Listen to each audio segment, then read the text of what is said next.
In an ever-changing world, Life Changes Network presents a voice of truth and inspiration, broadcasting on frequencies of love, laughter, and understanding, illuminating new paths for new directions as we, as one, strive for higher and higher planes of existence, always remembering life changes.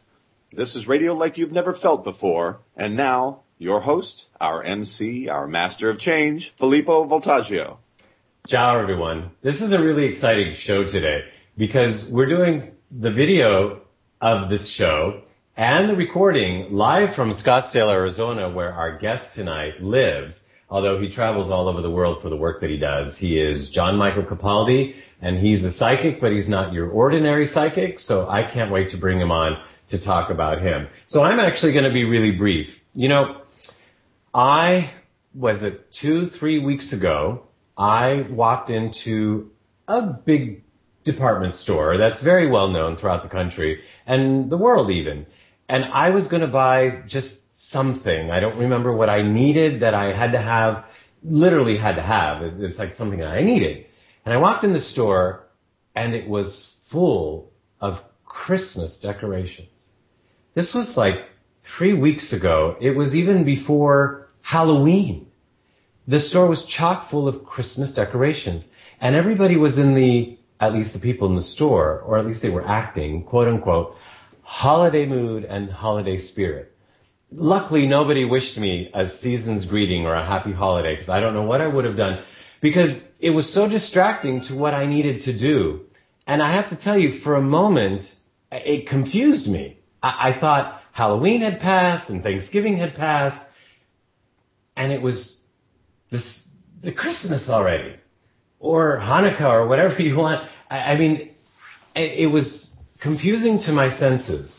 And I started to think, well, why would a store like this do something like this? Well, I didn't have to think too hard. Of course, they're trying to get everybody in the mood to buy things.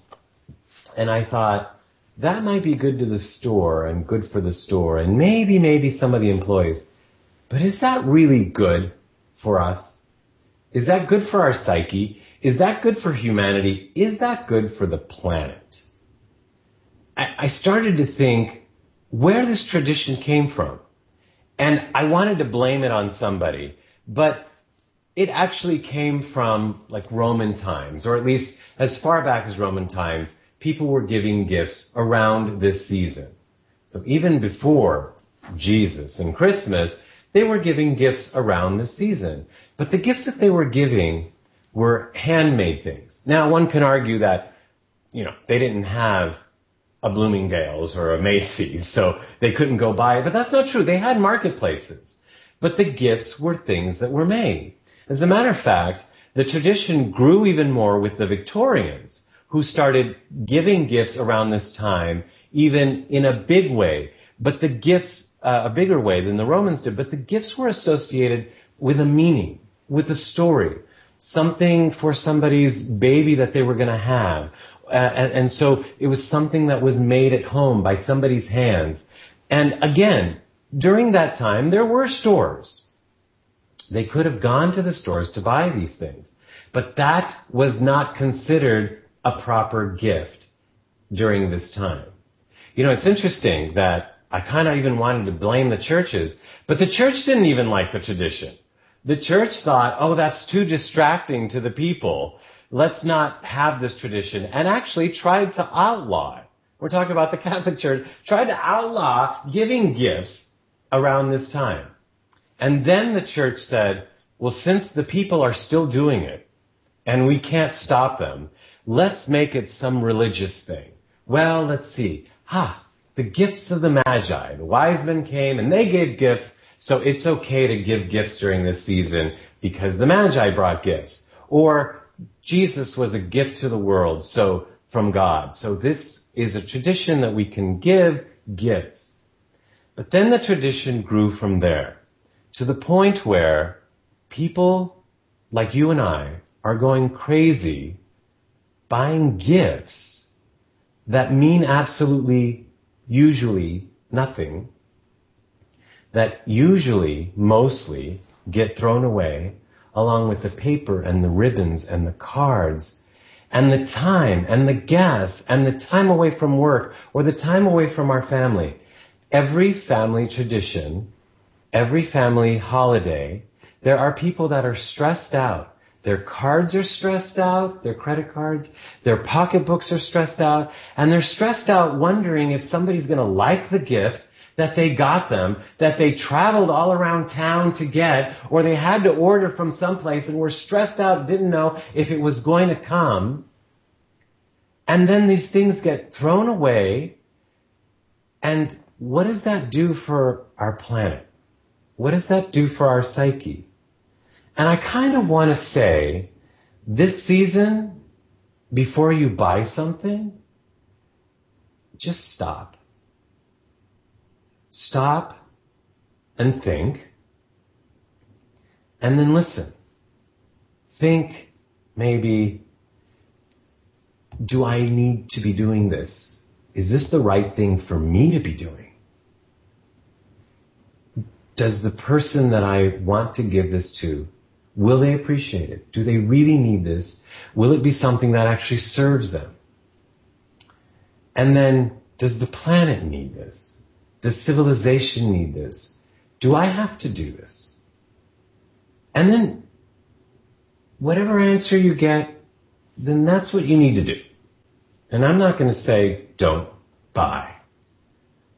But I'm just going to say that. Just stop. Just think of those things. And then listen to the answer. And maybe we might actually be able to have that peaceful holiday that everybody sings about or hears about. Instead of contributing to the chaos, maybe we can find peace in only that simple gesture of stopping, thinking, and listening. So now I'm going to stop. And I'm going to remind you that you're listening and watching Life Changes with Filippo on the BBS Radio Network. And we're here live in Scottsdale, Arizona, interviewing our guest at the moment, who is JohnMichael Capaldi. But you can watch this video, hear the archive show, and all the archive shows of all of our guests at www.lifechanges.ws. You can also find us on Facebook and Twitter and on YouTube. And I'm looking forward to moving quickly on to our next segment. Our guest is a celebrity psychic.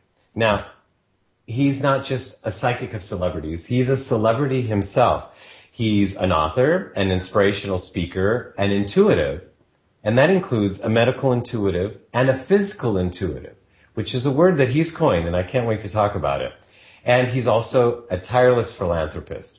He is a seasoned host and a popular radio guest, and he's on our show tonight. Hollywood has already come knocking with an opportunity to feature him in his own TV series pitched as The Real Psychics. Now, let me tell you a little bit about him. As an intuitive, JohnMichael Capaldi helps people from all walks of life, but his list of clients reads more like a who's who of famous A-list celebrities, notable Fortune 500 business CEOs and officers, politicians, and celebrated athletes. He does help people find their soulmate and things of that nature, and help them make personal financial decisions and career decisions. But on the bulk, his current career is helping companies look at the bigger picture. That sets him apart from every other psychic that at least I know.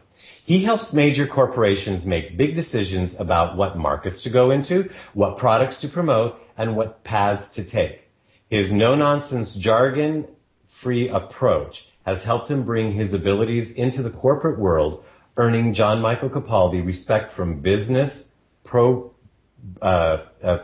brokers and earning him seats on many boards of many companies. So with that, I am happy and proud to welcome JohnMichael Capaldi to the show. Thank you. So, you look different than any other psychic that I've encountered. You're dressed in a three-piece suit, pretty much, with jeans. I mean, but you've got a vest on and a tie, and your hair is slick, and you know, you don't have the woo-woo trappings of a psychic. How do you explain yourself? Because I'm a businessman. I'm an entrepreneur, and I want people to take me seriously. When I look at the business of psychics, and I go to any New Age bookstore, any popular place, there's always a gypsy-like feel to the kind of people who hang out there. And it bothers me because we are not these people who live outside the mainstream. We are the mainstream. More people come to me on a day-to-day basis who'll just say that I do this for a living, but I've also had these visions all my life. And everyone has them. Everyone has these gifts. And this is not an unusual thing. We are spiritual beings living inside of physical bodies.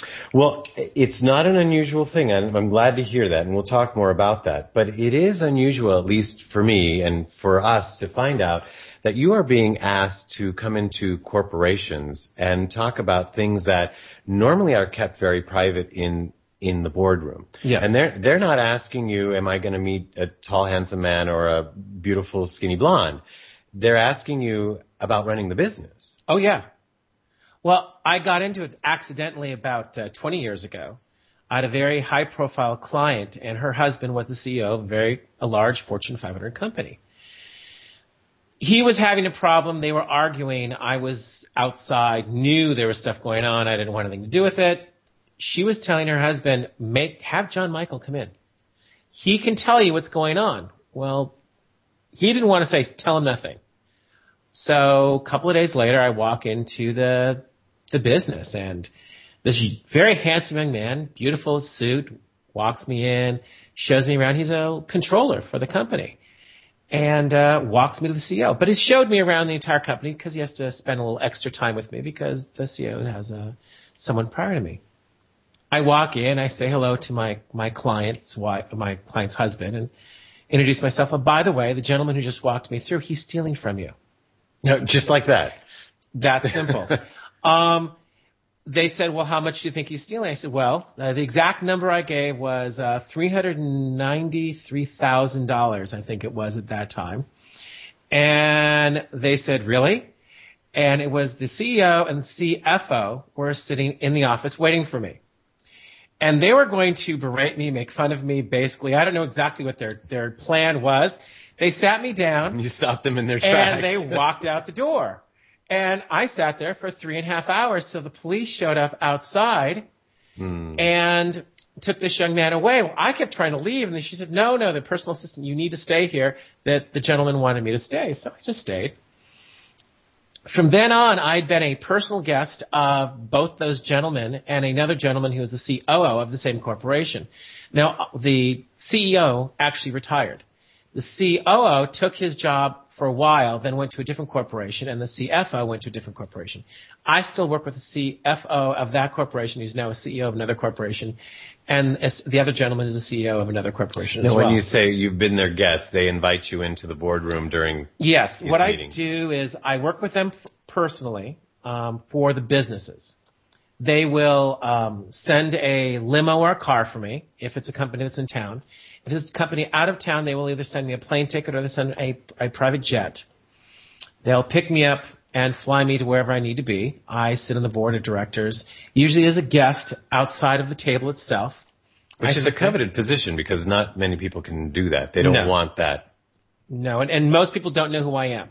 All they know is I'm the gentleman who sits behind Mr. So-and-so, take notes, and afterwards I sit with the other gentleman afterwards for another hour, 2 hours, and you fit right in because you look like one of them, and you don't do an incantation or do a little dance or anything in there. No, I have a crystal that a friend of mine gave me that I wear, but the crystal is completely jewelry. It's just fun. It has nothing to do with anything. It sits next to an Italian horn my grandmother gave me as a child. Okay. Which doesn't mean anything to you either, except the fact that your grandmother gave it. Yes, exactly. So the thing is when you think about the whole thing with the psychic, all the fun paraphernalia, let's go with that word, that they collect. Now, I have friends who are psychics who have just tables covered in crystals. Me too.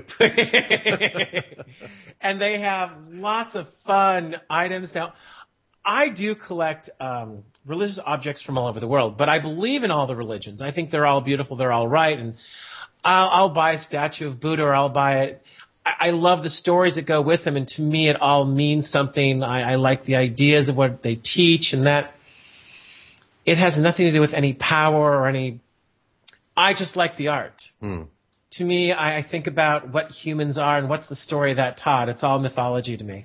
Actually, I know there's something that you really don't want to delve into too much, and I can understand, having had a similar background, at least as a child.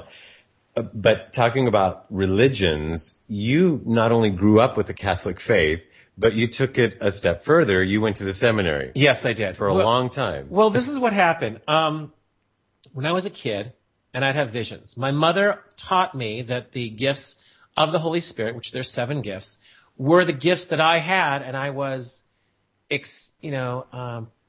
experiencing. And so your mother encouraged you. Since the age of 3 to be psychic. She knew what my gifts were, and she taught me how to just be a part of it and embrace it and not be afraid of what I saw. She'd read books from Edgar Cayce. She would teach me the latest techniques. There was a class at UCLA in the late 60s, early 70s that she would go to about ESP, and she would come back and teach me what she learned. Wow. So I would know how to use my gifts. Now, then you went to study at the seminary. Well, I felt that maybe with all my gifts that I thought I was supposed to be a saint or something. Here I was. No, not a priest, not a brother, not a monsignor, a saint. Saint. Well, okay. Well, I thought I was supposed to be pope, so... All right, there we go. Well, there we go. What happened to me was I would have these visions. I would go in and see angels show up during Mass. And I'd see different things happen at church and at different religious events. And recently, my baby cousin got married to her longtime boyfriend. And I cried the whole time. And standing next to me was her aunt who had passed away many years ago. And and she kept crying. It made me cry even more. Her mother didn't cry as much as I did. Well, she didn't see the aunt. No.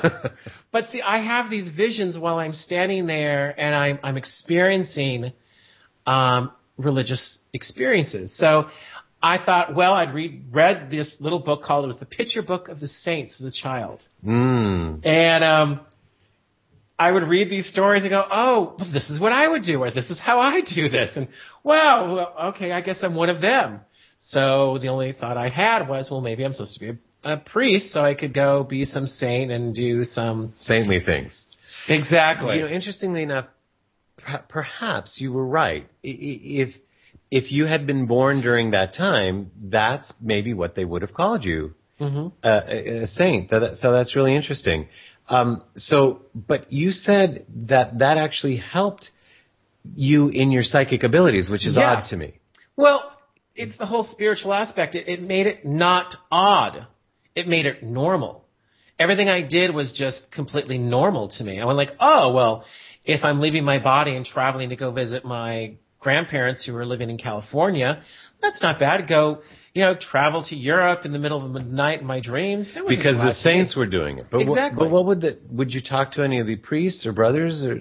Well, there was some Jesuits that I would talk to, and one particular, his name was Mark Caligari. And for those who don't know, the Jesuits are the highest order. And one of the higher orders. One of the higher orders, and also one of the ones that they study the Bible the most and the history of the church. And all that. So they're very knowledgeable people. But they also study philosophy and theology, and they study metaphysics. They teach, and they're a teaching order, but they teach people how to think for themselves. And this priest told me, well, first of all, I said, study languages and go in the seminary. Become a Jesuit. And but they teach how to think for yourself. When you think for yourself, you can make your own decisions. And when you can make your own decisions, then you can use your gifts for your own betterment and for the betterment of mankind.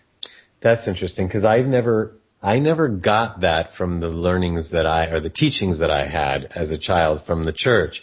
But I have spoken to other Jesuits who do believe that. So I think that's something that's particular to that order. But that's interesting that the church actually, unknowingly perhaps, helped you with the gifts. Now, you became a brother, but you did not become a priest. Well, they gave me the title of brother and a few other different blessings and things like that. But I at that time, I did not become a priest. No. Okay. You know, we're gonna get into some. This has all been important and some other important things, but you know, this is radio and this is a show. You are called in to be the psychic to a lot of famous celebrities. Yes. I mean, during the Oscars, you are a busy man. Well, yes. Usually I go and stay at the Roosevelt, which is across the street from where the Oscars take place. I get a suite, and usually I'm locked up there for 28 to 48 hours talking to people. And after the Oscars are done, I like to put back a cocktail or two, like anyone. Well, so are they all asking you, am I going to get the... Well, it's everything. They want to... The ones who are going to win that I've said, are you going to win? I said, yes, and you're going to do this, and you're going to do that. That's great. I've got the ones who aren't going to win, who say, are you sure I'm not going to win? No, and they're just all in this... They're nervous. Mostly what I do during the Oscars is not tell people how they're doing, but I calm them down. There is one of my abilities is just people feel better when they're around me. Yeah, I read in one of your bios it said that people, their life seems to change when they just look in your eyes. Yeah, I have people who will just want to be in the same room with me and hang out with me because their energy changes, they feel better when I'm around, and they calm down. And there are a few celebrities who've gone through rehab. And who was that? I can't think of anyone in particular. Yeah, probably because there have been many, poor thing. Yes. But I know you don't share. Yeah, I never share but I will tell you they more than one that I've sat with at promises.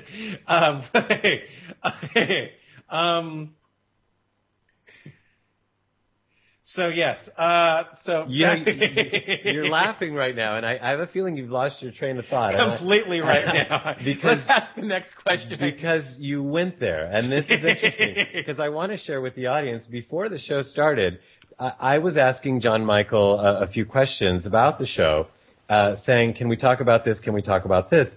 And all of a sudden, I saw that he went someplace else because for 5 minutes he wasn't babbling. But he was like trying to tie his tie. And I thought, this is a man who wears a tie to meetings all the time and he can't tie his tie.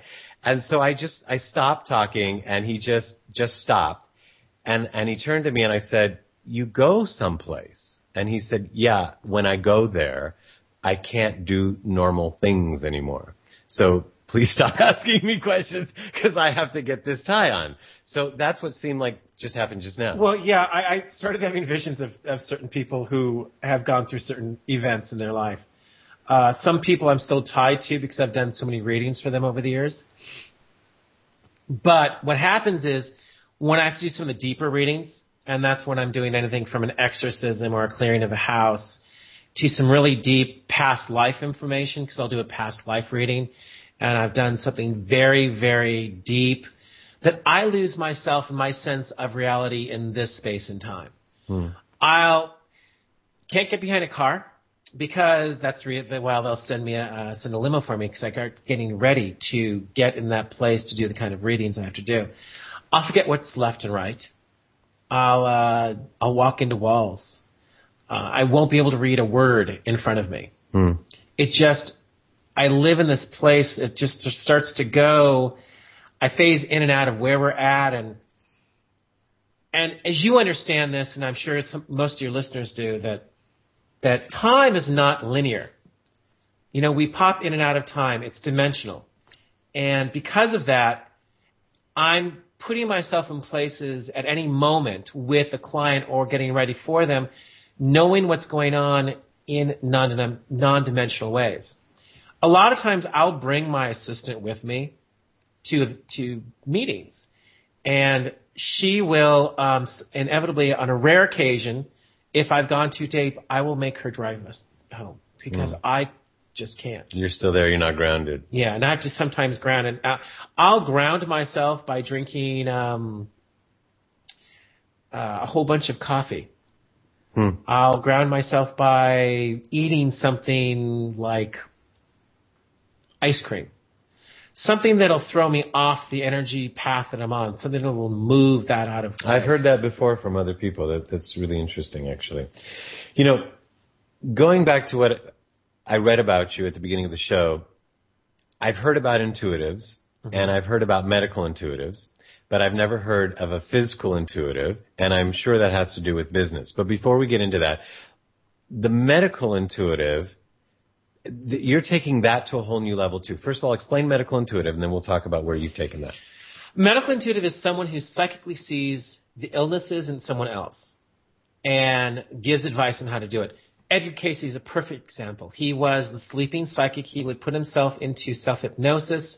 He would then do a reading on someone health-wise. He healed himself. He was famous for that. The first major thing he did was he had lost his voice. And he had a doctor who knew about what he could do. And the doctor said, why don't you do some self-hypnosis and then tell yourself how to fix yourself?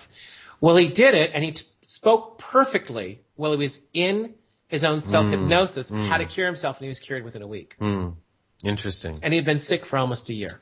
So as a medical intuitive, you can look at somebody or feel somebody or something and tell them what's going on in their body without having to do the tests and all that stuff. All right. So the place where you've taken it or life is taking you is that not only doctors come to you, but actual medical organizations want you as part of their boards. Yes. Because they're looking for answers for their patients from you. Yes. I'm not sure if I can bring it up, but the former head or the former president of the California Association of Naturopathic Medicine, he asked me to be on the board of directors. Because it's in California and I don't live there, I felt it wasn't my place, but I helped them do whatever they want. They're still asking me to be on their board of directors. And if I ever lived there half the time, I would do it without any problem. I've also been, I work exclusively with doctors. I don't work with patients. That's practicing medicine. I find in my business that medical intuitives like to go to a particular person and say, Filippo, I see blah, blah, blah and this is how you need to fix it. Well, that's practicing medicine. That's against the law, and I don't do that. The doctors hire me. I work with, and now it's quite normal at Cedars-Sinai, at Mayo Clinic, medical centers I've worked at, for the surgeons, the doctors, the researchers to go to a medical intuitive. Really? And I didn't know that. Getting very normal. Wow. And I feel like a pioneer because I've been one of the people who really did it 20 years ago. It makes me feel very proud that this is now part of the legacy I'm leaving behind me, is that they'll go to them directly, ask them, what's going on with this patient? You're not asking the patient's not asking the medical intuitive, but the patient's asking the doctor. The doctor's asking the medical intuitive, and that's how it's working. If you ask, anytime you don't have the doctor helping, you're practicing medicine. That's why the gentleman who was the CEO, the president of the association, asked me. I'd worked with him for years. When he was going to school to be a naturopath, I taught him how to work with medical intuitives in the first place. And physical intuitive? Fiscal? Fiscal. A fiscal intuitive, I work with businesses. I work with people hire me to make money. I make millionaires into billionaires. I have a friend of mine who's got a fantastic business just starting, and I see what's happening, and I give advice. People hire me to see what they're doing is wrong, and sometimes it is a move of just a hair, and everything changes. It is changing one person's job to another, and it just all of a sudden changes, and they become huge successes. Now, there are consultants that have to interview everybody in the company and ask them what your job is here and how do you feel about it and all that good stuff, which is very important. And so you're saying you just walk in and talk to one person and that's the person with the problem, or you just... I actually own a piece of a company that does that consulting work from a spiritual basis. Really? They teach the triple bottom line. It's called Namastera. The triple bottom line? People, planet, profit. Oh, wow. You think of all three. And they teach that. And the thing is Namastera is a fantastic company. I sit on their board of directors as well because I believe in making the world a better place and helping everybody. And if you help everyone get in a better place, then the world's a better place. That's kind of what I was talking about at the beginning during my monologue about buying during the holiday season. Because, yes, buying is good for profit, but is it good for people? And is it good for the planet? So looking at all three aspects is really important. So I like that. So, yes. And you're a part of that. And I'm a part of that as well. But of course. Well, when we come back, we're going to find out other things that you're a part of and how you see this industry shaping as we evolve. So I want to remind everybody that we're talking with celebrity psychic, JohnMichael Capaldi. And to learn more about him, of course, you can go to our website at lifechanges.ws, but you can also go to JohnMichaelCapaldi.com. Now, John is spelled John, and Michael is spelled Michael, and Capaldi is spelled Capaldi, a great Jewish name. So Mike... John, and my grandmother's now rolling over in her grave. Yes. Sorry, Grandma. It's a great Italian name, JohnMichaelCapaldi.com. Of course, you can always go to lifechanges.ws not only to find out more about him, but you can hear this interview in its entirety in the archives. Share it with your friends, share it with your enemies, share it with people who need this. And you can also visit us on Twitter, on Facebook, and on YouTube. We are excited about some of the things that we're doing here at Life Changes. We're actually next week we'll be doing our very first live event where our guest will actually not only be live like this, which is our very first time, but we will have a live audience. So we're expecting a few hundred people where we'll have a live audience as well to do our very first show that way with our guests. So there's a lot that's happening. So sign up on our website to be on our mailing list for our newsletter and our flyers and our announcements as well. But also, keep the conversation going about what we shared during the shows, about who you'd like to see on the show, and your comments as well, because we learn from you as you are hopefully learning from us, and we're growing together. So we're here every Monday night on the BBS Radio Network at 7 p.m. Actually, today it was 8 p.m. because we're in Scottsdale, Arizona during our California daylight saving time, so that almost threw me off for a second. So now back to the show with our guest, JohnMichael Capaldi, celebrity guest and author, inspirational speaker, intuitive, medical intuitive, and physical intuitive, and you just explained what that is, a tireless philanthropist, which I hope we get to soon, a host of his own former radio show, a guest on many shows, and soon to be host of his own TV show, pitched as The Real Psychics. JohnMichael, you started to talk about how you work with celebrities. And though I know you don't have time to work with everybody that wants to work with you, when you do have time, you do work with people about things that are important in an everyday situation and not just corporate decisions that affect major companies. So something that I've learned about you distinguishes you from the regular psychics there too. And I don't know if you have a word for this like you came up with physical intuitive, but you seem to, ironically you mentioned naturopathic doctors, which help the body heal itself. You seem to work with people in helping them find their answers.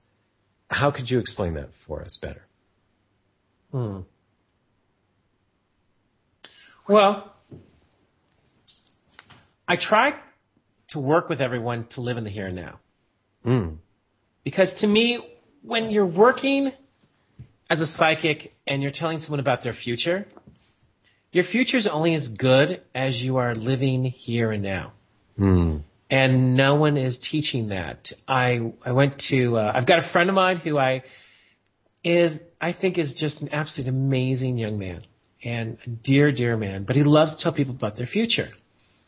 Well, it's great to know about your future, but the most important thing is to know who you are, where you're coming from, and how you're going to get from here to there. If you don't know where you are now, you're not going to get there. Wow. It doesn't happen at all. Someone said recently, and if you live in the past, you live in the future, you're never happy. But if you live in the here and now, you are. And if you're in a place that you're happy and you're living in your now, you can fix everything after that. You can see the future of the young woman, the young man, the husband, the wife, the business, the schooling, the education, the processing, the promotions, everything you're going to do in the future. You've got to know where you are to get there. There is a movie called Stargate. And I love the movie because in it, he talks about the 6 points to know where you're at. You have to know 6 points in space to know where you're going to go. But you have to know the 7th point, that's where you're at to get there. If you don't know where you're at, you can't get there. You know, a lot of people want to be doctors. And I have a girlfriend of mine. She is my business partner's wife in one of my businesses that I'm involved with. She's always wanted to be a doctor. She's brilliant, and she would have been a fantastic doctor. And she's not that old. She's only in her 50s. She's 40-something years old. And she could still go back to school and do that. She's a fantastic person. But you are where you're now. How do you get there from now? I can tell you you're going to have this future. Great. But how do you get there from here? My trick is telling you from where you are now, fixing what's going on with you now, and then moving forward from there. Too many people will tell you, oh, you're going to have this, you're going to have that. Great. I was recently with my real estate agent. We were looking at a property because we're looking for places to film me in the upcoming TV show I'm going to be in. And I remember a friend of mine who's a psychic said, oh, someday in 2 to 3 years, you're going to live in that particular apartment or condo. And I said, great. Well, how do I get there from here? Was my question in my head to her. And I walked around it, and we looked at the property with, I believe, some friends, and it's not going to film well. It's not going to look good. Why would I want to live in a place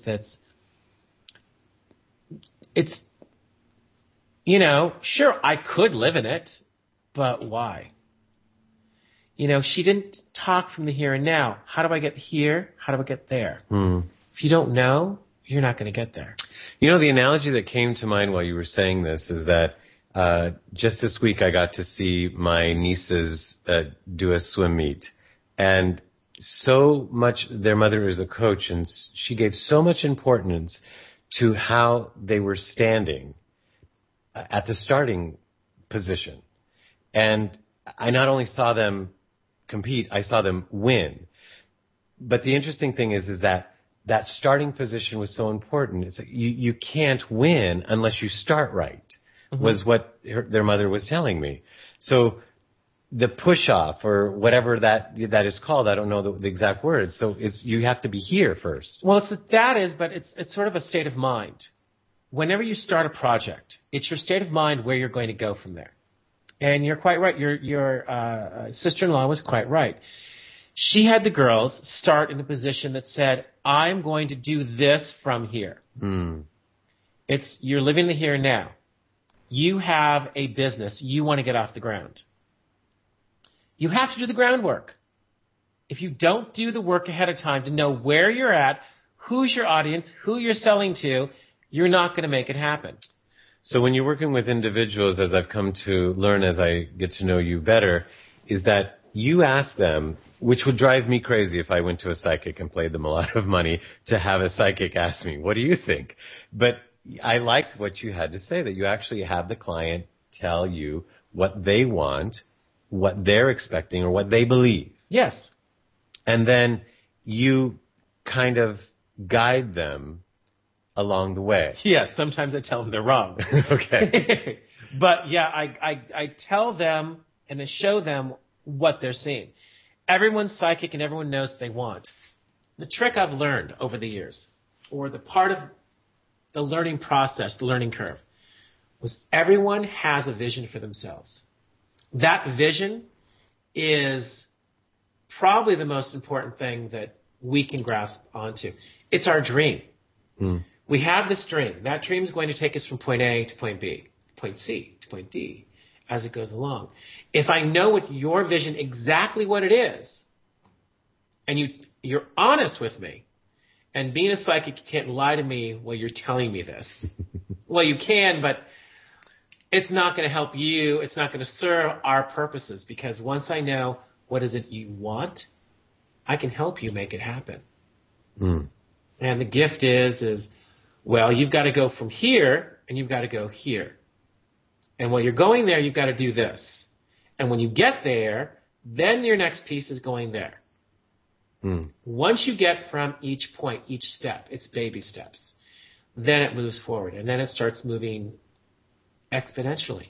And by the time you're done, all of a sudden you've got a company you started out with a few dollars and a friend's computer going on LegalZoom trying to get a LLC that now you're going, hold it, I'm buying myself a multi-million-dollar house to go hang out in. And one of the things, that's a gift, what you're sharing, not only the gift that you have, but the gift that you give to people that come to you for that kind of advice. But another gift that I've been getting from getting to know you is that you believe that we all have the power to find some of these gifts, not at necessarily the level that you are and some other people are, but at least enough to help guide ourselves through our own processes. Well, why not be as strong as I am? Why not be as powerful as I am? I think anyone can be as powerful as they can be with the gifts they have. Now, you were a singer. You were an opera singer. So was I at one time. I was a tenor. You were a baritone. But we have different gifts, but we were both singers. We both come from Italian families. My family chose not to speak Italian. Yours did.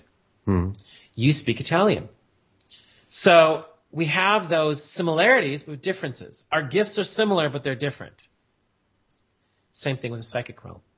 Now, I have a lot of different gifts. Psychically, I have a cornucopia of them. I actually mentioned them. I forgot to mention them about clairvoyance and something about sensuality or something. Well, I'm clairvoyant, clairaudience, clairsensual. Clairsensual is a kind of empathy.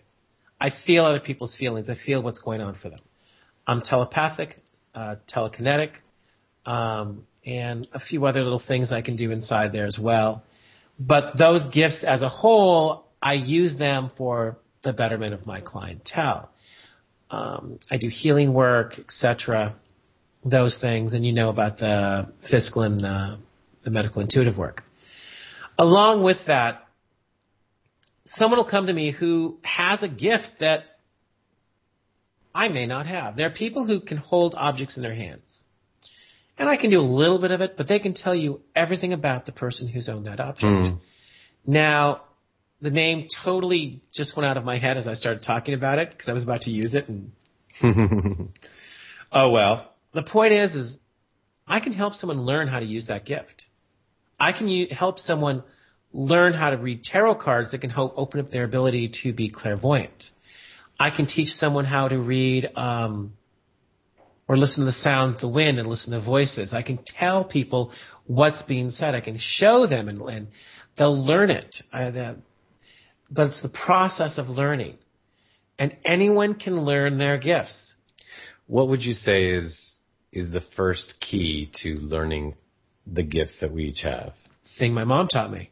Be open and not afraid of them. Be completely open to all your gifts. They're your gifts. And my mother taught them to me. There are gifts God gave me. Now, whoever you feel God is, it doesn't matter to me. It's all good. And it's all good, it's all God. It's all good, it's all God, you know.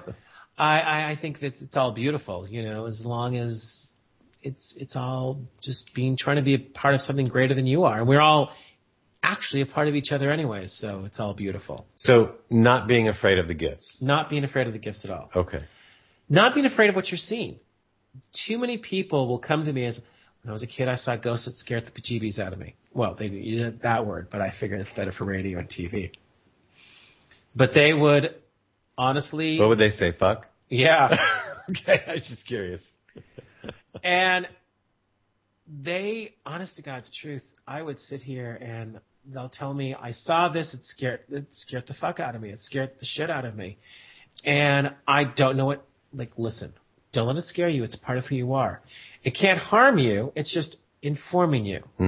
I had a bad dream. Well, tell me about your dream. And we'll interpret it. We interpret the dream. We find out that bad dream was all about the fact that you're going to meet the love of your life. Or guess what? You're about to make a fortune. Interesting. So besides individually, each of us connecting more and more with these gifts, which a lot of people are saying that this is going to happen because of frequencies on the planet, or the planet is spinning faster, et cetera, et cetera. Where do you see the industry going? Oh, okay, that sounds like a whole other show. That told me that there's something going on there. We could talk about that, but we only have a couple minutes, and I wanted to ask you, where do you see the industry going as a psychic who's leading the way in some of these areas? Well, in my opinion, there's always going to be a place for the psychics that like to be gypsies. Okay. And let's be honest, I love Cher too, and Gypsy Tramps and Thieves are one of my favorite songs. But we have professionals that are psychics. They're going to be walking in the boardrooms. They're going to be in the hospitals. You've got half your nursing staff now on the more vital wards are learning Reiki. To heal people. They're learning Reiki. They're learning energy work. This is becoming the norm. You've got people who are sitting on boards of directors like myself who are psychics. You're going to have people who are going to be working, who didn't see, or everyone heard about men who stare at goats. Remember that movie with George Clooney? It was about how the entire military establishment is working with psychics to find people and where they're lost. That's how they found Saddam Hussein. I mean, we're using it. It's just becoming out in the open.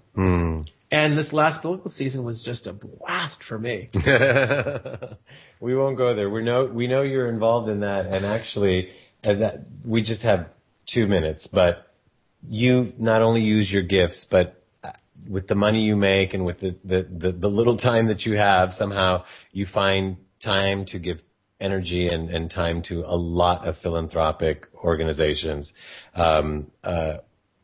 like the opera or women's breast cancer. Well, there's something called Hope for Friends, and Hope for Friends actually provides money and support for women in their day-to-day life. They need their son to get a ride to go to school, and they've just had breast cancer surgery. They don't have any friends to do it.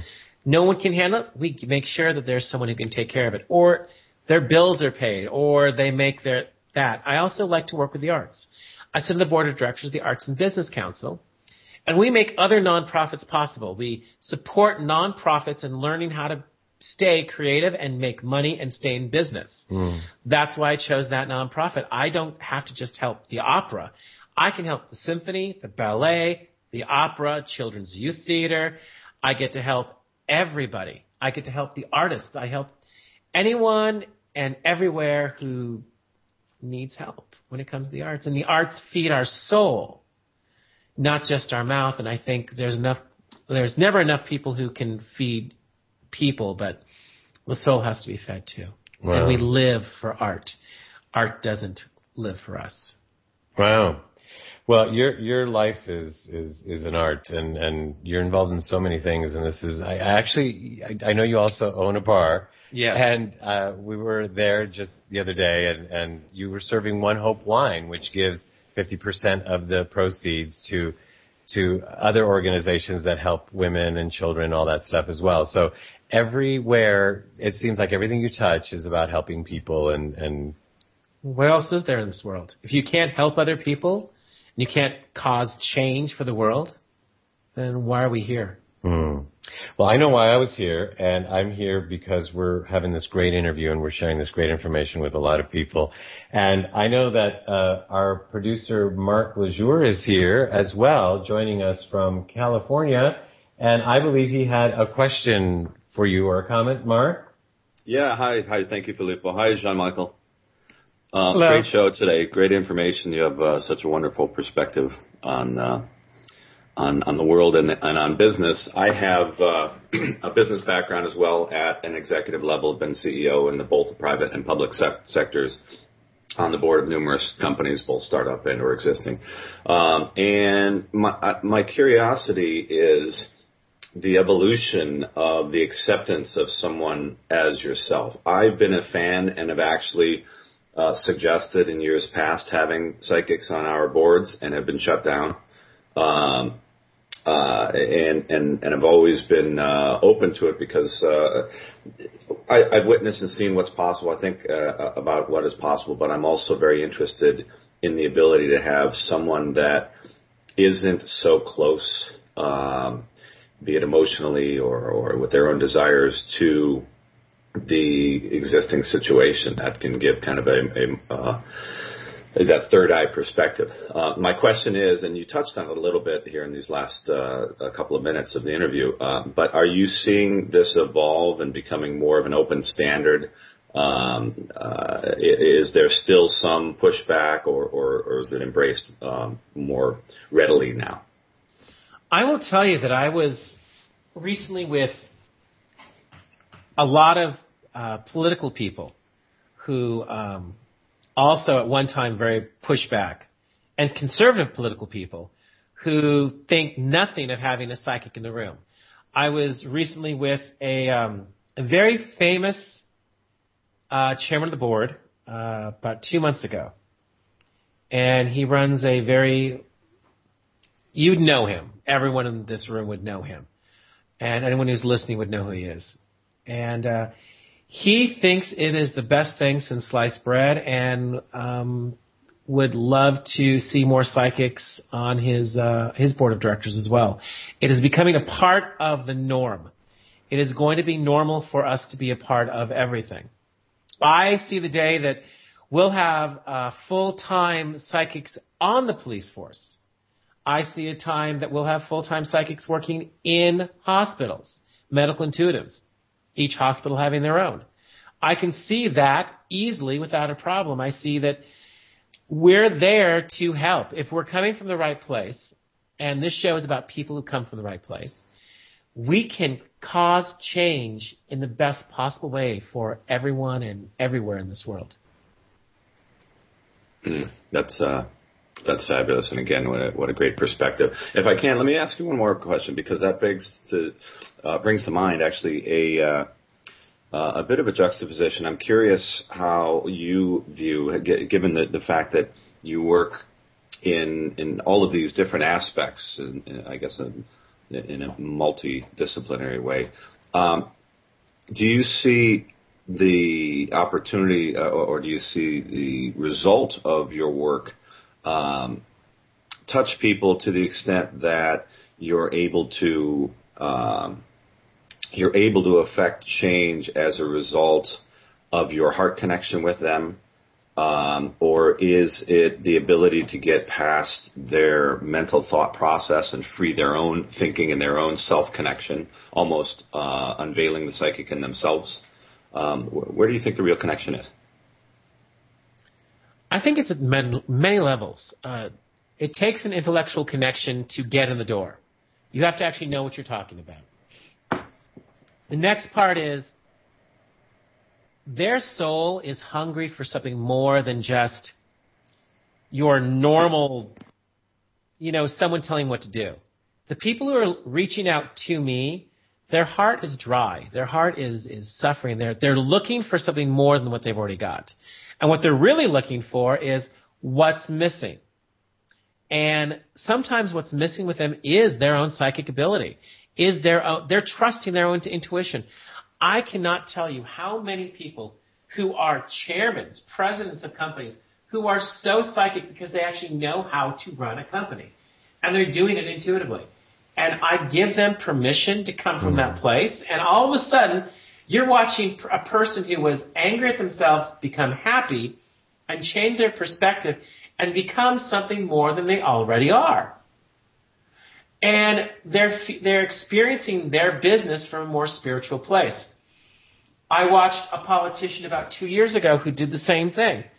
And I know people like to quantify a conservative to a liberal having different ideas, but honest to God's truth, this was a person who didn't change their view, but changed their attitude about and their openness to a different mindset. And it was a beautiful thing to see within a more conservative idea.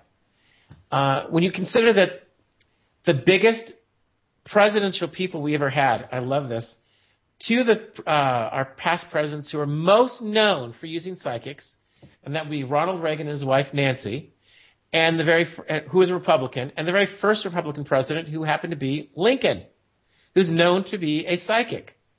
And people don't put those things together. I always find that very fascinating. Well, of course, and you know that FDR loved, was a huge fan of Edgar Cayce. So this is going to be, yes, very much so. We are able to create change in these people's lives and open up their hearts, their souls to what it is to be fully human. And that's what it is to use our gifts. We are less than ourselves when we're afraid of our gifts.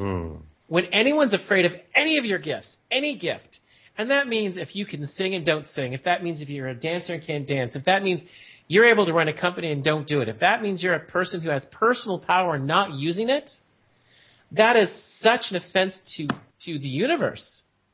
I'm sorry to take up so much time. I'm going to get on my high horse here, but anyone who uses their gifts makes the world a better place. They enrich the whole world. You know, that's interesting because I was reading earlier that you invite people to live their lives to their fullest as you do. And so here you are, you're closing the show with inviting our audience to live their life to the fullest. Thank you so much, JohnMichael Capaldi. Appreciate you being on the show. Thank you very much. It's been a pleasure. Mark, isn't this great? You know that I've argued for not having psychics on the show since we started almost 2 years ago. And here we had one. Well, and I think it was a wise decision because JohnMichael has such a unique perspective, and yes, there are many psychics that work to some extent with business leaders and whatnot, but he seems to have a very real world view, and that self empowerment, that individual empowerment perspective is so valuable in benefiting from those gifts and that insight. Yeah, I liked it very much, and to me, what's important is that at Life Changes, we are presenting some ideas that maybe have been out there for a long time, but we're bringing them out in a different way, and certainly psychics have obviously been here, maybe even since the beginning of time, or maybe we were all psychic at the beginning of time, maybe we've lost connection with that, but to bring it in this way was really special for me, and I'm very glad that we did. I'm in total agreement. Again, I applaud that you did. And I'll just touch on that one point, which is that we all are psychic, and that's a belief I have. Except some people have a better ability, just like some people can sing a little bit better than others, right? I think this is one of the areas that we are starting to learn, and that he touched on, which is our own connection. You know, that coincidental, I can't believe you called because I was just thinking about you, connection that we have to the universe. Right. It's a matter of tuning that in. Right. And I'm glad you said that because a lot of people say to me, and to you too, being a singer, you know, well, I sing, but I don't sing like you. And I say, sing anyway. You don't have to sing like me or anybody else. You just have to sing like you. And maybe you won't win American Idol and maybe you won't be on a stage somewhere. But if you feel the need and if it's in you, do it. And so I'm glad we brought that out today. Indeed. This has been exciting, and this has been another episode of Life Changes with Filippo. I am so happy that we had JohnMichael Capaldi as our guest, and next week we have Coyote the Blind, who will be doing a telling, which is, in a sense, an intuitive storytelling, and that's going to be live. Stay tuned to our website at lifechanges.ws to learn more about that if you are local to Los Angeles and can come out and visit us. Remember, you can keep the conversation going on our website and on Twitter, Facebook, and YouTube, where we love to hear from you and we love your input. I am Filippo Voltaggio, and it has been my pleasure being of service by hosting Life Changes with Filippo today. I, along with our segment hosts and producers, Dorothy Lee Donahue and Mark M. Lejour, and our engineer, Seth Hendricks, thank you for joining us and being part of this show and being part of the change we all wish to see in the world. Ciao. You have been listening to Life Changes with the Master of Change, Filippo Voltaggio. Listen live every Monday night at 7 p.m. Pacific Standard Time and visit us on the web at www.lifechanges.ws. Also, you can follow our community on Facebook at Life Changes. Once again, join us here next week as we consciously explore and embrace the only constant, life changes.